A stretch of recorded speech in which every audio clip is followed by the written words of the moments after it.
नमस्कार, आप देख रहे हैं प्राइम न्यूज। मैं हूं आपके साथ ट्विंकल दुबे। चलिए बुलेटिन की शुरुआत करते हैं इस वक्त की बड़ी खबर के साथ। शीतलहर के कारण गिरा है तापमान। दिल्ली एनसीआर में ठंड से राहत नहीं मिल रही है।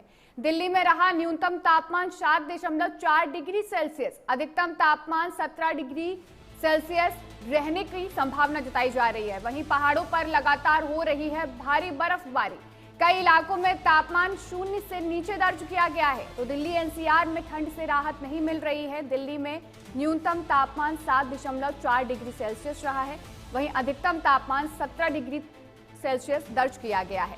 आपको बता दें कि पहाड़ों पर लगातार बर्फबारी हो रही है, जिसके चलते कई इलाकों में जो तापमान दर्ज किया गया है वो शून्य के नीचे तक दर्ज किया गया है। तो लगातार ठंड का कहर, शीतलहर का कहर जारी है, जिसके चलते उत्तर भारत में ठंड का कहर लगातार जारी है। लोगों को काफी परेशानी का सामना करना पड़ रहा है। शीतलहर के कारण तापमान में गिरावट दर्ज की जा रही है। वहीं दिल्ली एनसीआर में भी ठंड से लोगों को राहत नहीं मिल पा रही है।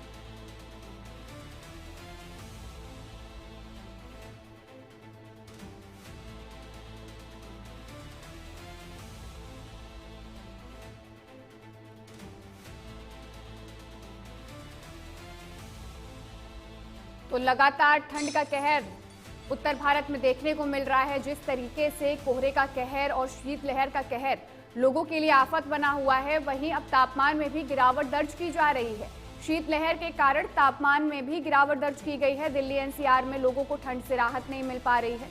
न्यूनतम तापमान जो दर्ज किया गया है वो 7.4 डिग्री सेल्सियस दर्ज किया गया है, वहीं अधिकतम तापमान 17.3 डिग्री सेल्सियस दर्ज किया गया है। तो लोगों को राहत नहीं मिल पा रही है। लोग अलाव का सहारा ले रहे हैं, घरों से बाहर निकलने से बच रहे हैं। वहीं कोहरे का कहर भी लगातार जारी है। सड़कों पर गाड़ियां भी रेंगती हुई नजर आ रही हैं, जिसके चलते लोगों को काफी यातायात में परेशानी का सामना करना पड़ रहा है। वहीं आपको बता दें कि कोहरे के कहर के चलते ट्रेनें और उड़ानों में भी काफी असर देखने को मिल रहा है, काफी असर पड़ रहा है। जिस तरीके से शीतलहर और कोहरे की चादर देखने को मिल रही है, तो लोगों को काफी परेशानी का सामना करना पड़ रहा है। लोग घरों से बाहर नहीं निकलें, ये वो कोशिश कर रहे हैं।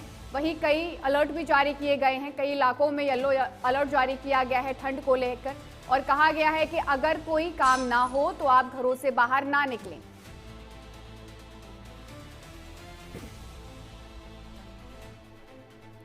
तो लगातार शीतलहर के कारण तापमान में गिरावट दर्ज किया जा रहा है। जहां पर मैदानी क्षेत्रों में लोगों को ठंड से राहत नहीं मिल पा रही है, वहीं जो पहाड़ी इलाके हैं वहां पर भी लगातार बर्फबारी हो रही है, जिसके चलते कई इलाकों में जो तापमान दर्ज किया गया है वो शून्य से भी नीचे दर्ज किया गया है।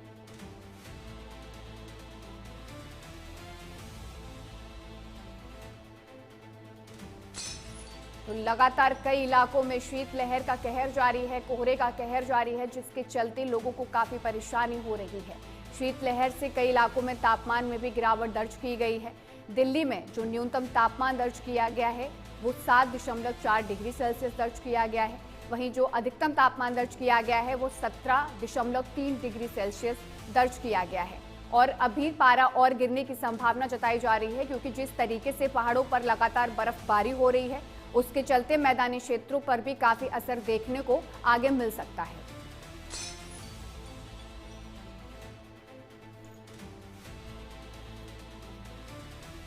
तो ठंड के चलते लोगों को अलाव का सहारा लेना पड़ रहा है। लोग अपने घर से बाहर ना निकलें, ऐसी एडवाइजरी भी जारी की गई है। लोगों से कहा गया है कि अगर आपको कोई जरूरी काम ना हो तो आप घरों पर ही रहें। बच्चे, बुजुर्ग सभी के लिए एडवाइजरी जारी की गई है।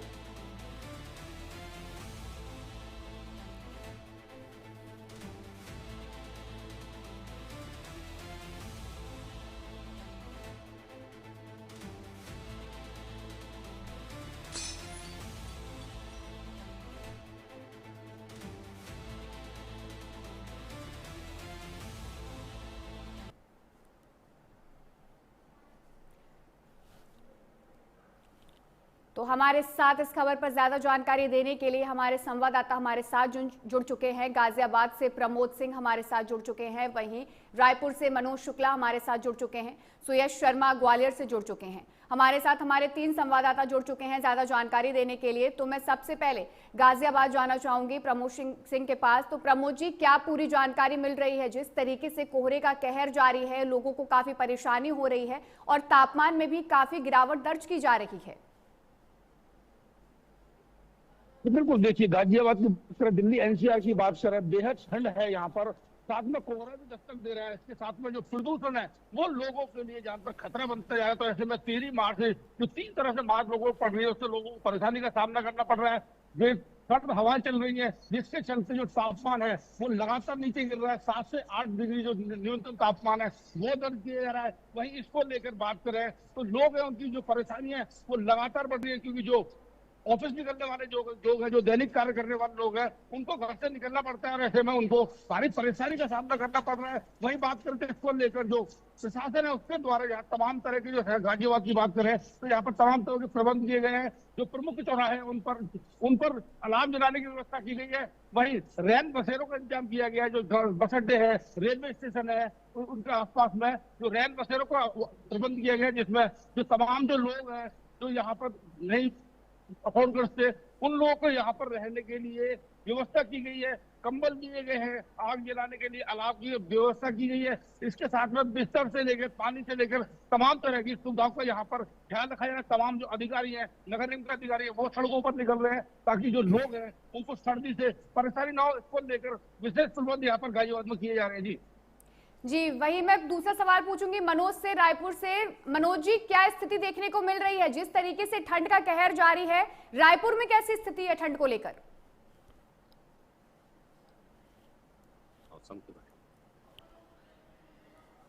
मनोज, आपके पास मेरी आवाज आ रही है?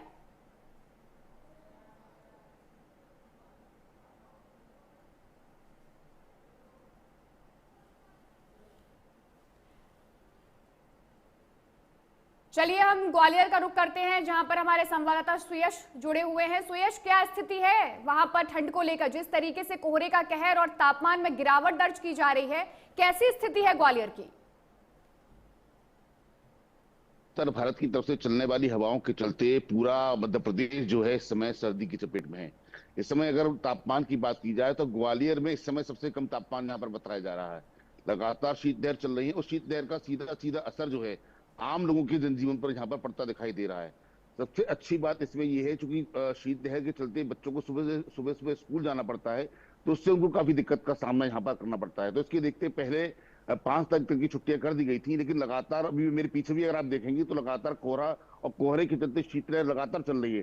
तो बच्चों की छुट्टियां 2 दिन के लिए और बढ़ा दी गई। बच्चों के चेहरे पे मुस्कान यहाँ पर देखने को मिली है। इसके साथ साथ यदि बात की जाए, लगातार जो शीतलहर चल रही है, हवाएं चल रही है, रेल यातायात इससे कहीं ना कहीं प्रभावित हुआ है। जो लंबी दूरी की जो गाड़ियां हैं वो कभी न कहीं 30 मिनट से लेकर और 4 घंटे की देरी से यहाँ पर चलती दिखाई दे रही है। इसके अलावा यदि बात की जाए भोपाल की, बात की जाए भोपाल में भी लगातार कोहरा छाया हुआ है।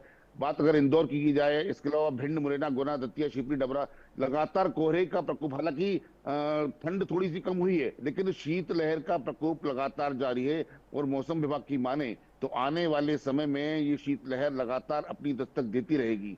सबसे अहम बात, चूंकि बुजुर्ग लोग हैं जो मॉर्निंग वॉक के लिए निकलते हैं, उनके लिए साफ तौर पर एडवाइजरी जारी की गई है कि जो 50 साल से ऊपर के लोग हैं वो 8 बजे से पहले घर से बाहर ना निकले, क्योंकि लगातार जो शीतलहर का प्रकोप चल रहा है उसके चलते ब्रेन स्ट्रोक और हार्ट स्ट्रोक के केस बहुत सारे बढ़ रहे हैं। इसके चलते डॉक्टरों के द्वारा साफ तौर पर कह दिया गया कि 8 बजे के बाद ही घर से बाहर ना निकले, और यदि अगर धूप नहीं निकलती है तो फिर आप घर के अंदर ही रहें। तो कहीं ना कहीं उनकी स्वास्थ्य को देखते हुए ये एडवाइजरी जारी की गई है। बात यदि नगर निगम की जाए, क्योंकि हर चौराहे पर जो बाहर से लोग काम करने वाले लोग आते हैं उनको रात को ही वहीं पर रुकना पड़ता है। इसके अलावा कई लोग रैन बसेरों में भी रुकते हैं। तो इसके लिए नगर निगम की तरफ से हर चौराहे पे अलाव जलाने की व्यवस्था यहाँ पर की गई है। जो बाहर से लोग आए उनको किसी तरह की दिक्कत का सामना न करना पड़े, क्योंकि रैन बसेरों के अंदर इतने लोगों की रुकने की व्यवस्था नहीं हो पाती है। तो ये सारी की सारी चीजें प्रशासन की तरफ से की गई है और प्रशासन हर चप्पे चप्पे पर नजर रखे हुए है। किसी तरह की सबसे अहम बात, अभी तक शीतलहर के चलते और सर्दी के चलते कोई मरने की खबर अभी तक यहाँ पर देखने को नहीं मिल पाई है। जी, अब मैं रुक करती हूँ मनोज का। मनोज, आपकी तरफ क्या स्थिति है ठंड को लेकर? जिस तरीके से कोहरे का कहर और शीतलहर का कहर जारी है, रायपुर में कैसी स्थिति है कोहरे को लेकर? टिंकल, आपको बता दूं, रायपुर में थोड़ा सा सर्दी का उतना खास असर नहीं रहता। हाँ, ये सुबह शाम और रात के समय जो है हल्की ठंड रहती है। लेकिन बात कर ले वहीं सरगुजा संभाग की और बस्तर संभाग की, तो वहां पर कड़ाके की ठंड का कहर अभी देखने को लगातार मिल रहा है। आपको बता दूं कि वहाँ के तापमान जो है देर रात जो दर्ज किया गया है मौसम विभाग के अनुसार 15.8 जो है दर्ज किया गया है और न्यूनतम तापमान जो है 7 डिग्री जो है सेल्सियस दर्ज किया गया। तो अंदाजा आप लगा सकती हैं कि राजधानी को छोड़ के देखा जाए तो बस्तर संभाग, सरगुजा संभाग में कड़ाके की ठंड अभी देखने को मिल रही, जिससे किसानों को काफी परेशानियों का सामना करना पड़ रहा है। इसलिए खेती किसानी का समय चल रहा है, जिससे जो है किसानों को भारी मुसीबतों का सामना करना पड़ रहा है। टिंकल जी, मैं मनोज जी आपसे ये भी पूछना चाहूंगी कि किस तरीके की एडवाइजरी वहां जारी की गई है? जिस तरीके से ठंड पड़ रही है, आप जैसे बता रहे हैं कि हल्की ठंड है, लेकिन कुछ एडवाइजरी भी जारी की गई है बच्चे और बुजुर्गों को लेकर। जी जी बिल्कुल टिंकल, देखिए कि जो राजधानी है, राजधानी में सरकार बैठी रहती है, यहाँ पर लगातार मॉनिटरिंग होती रहती है। तो यहाँ पे तो ये कहा जा सकता है कि सरकार की पूरी नजर रहती है, ठंड को बराबर मॉनिटरिंग हो रही है। मौसम विभाग के जो कर्मचारी जो है जगह जगह जहाँ पे रैन बसेरे हैं वहाँ पर निरीक्षण कर रहे हैं, जहाँ जरूरत समझ रहे हैं वहाँ पर कंबल वितरण किया जा रहा है, अलाव की भी व्यवस्था की गई है। लेकिन जो बस्तर क्षेत्र है और सरगुजा वहाँ पर ठंड इतनी कड़ाके की ठंड पड़ रही है कि ये कहा जा सकता है कि पूरा बर्फ की चादर शिमला और कश्मीर जैसा हालात जो है बस्तर संभाग और सरगुजा संभाग में देखने को मिल रहा है। तो जिससे सबसे बड़ी मुसीबत किसानों के लिए बनी हुई है, इसलिए किसानों के खेती पे काफी असर, ठंड का असर देखने को मिल रहा है। टिंकल जी, बहुत बहुत शुक्रिया मनोज जी आपका। वहीं अब हम रुक करते हैं गाजियाबाद की तरफ, जहां पर हमारे संवाददाता प्रमोद जुड़े हुए हैं। प्रमोद जी, मैं ये पूछना चाहूंगी कि जिस तरीके से गाजियाबाद और दिल्ली एनसीआर में ठंड का कहर जारी है, आप अभी हमें बाहर दिख रहे हैं, तो आप थोड़ा हमें दिखाएंगे कि किस तरीके से सड़कों पर गाड़ियां रेंगती हुई नजर आ रही हैं?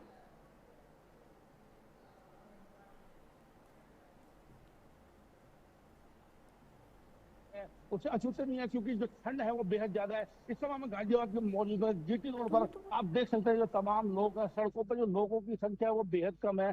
सड़कों पर जो गाड़ियां हैं वो रेंग रही हैं। तो ऐसे में जो तमाम जो लोग हैं उनके लिए ठंड आफत का काम करती है, क्योंकि लगातार जिस तरह से जो सर्दी है जिसके चलते, शीतलहर के चलते जो तापमान है वो लगातार गिर रहा है। ऐसे में लोग अलाव का सहारा लेने के लिए मजबूर है। वहीं रैन बसेरों में लोग, अपनी जो निराश्रित लोग हैं उनको रैन बसेरों में प्रशासन द्वारा रुकने की जो वो दी गई है। क्या लगातार जो लोग हैं वो रैन बसेरों का सहारा ले रहे हैं, क्योंकि ठंड बेहद ज्यादा है, शीतलहर है, कोहरे का प्रकोप है और इसके साथ में जो प्रदूषण है वो प्रदूषण यहाँ पर लगातार बढ़ता जा रहा है। क्योंकि प्रदूषण के चलते अभी की बात करें तो करीब 324 के करीब जो एक्सवाई लेवल है वो यहाँ पर दर्ज किया है। तो ऐसे में जो अस्पतालों में मरीजों की संख्या है वो लगातार बढ़ रही है।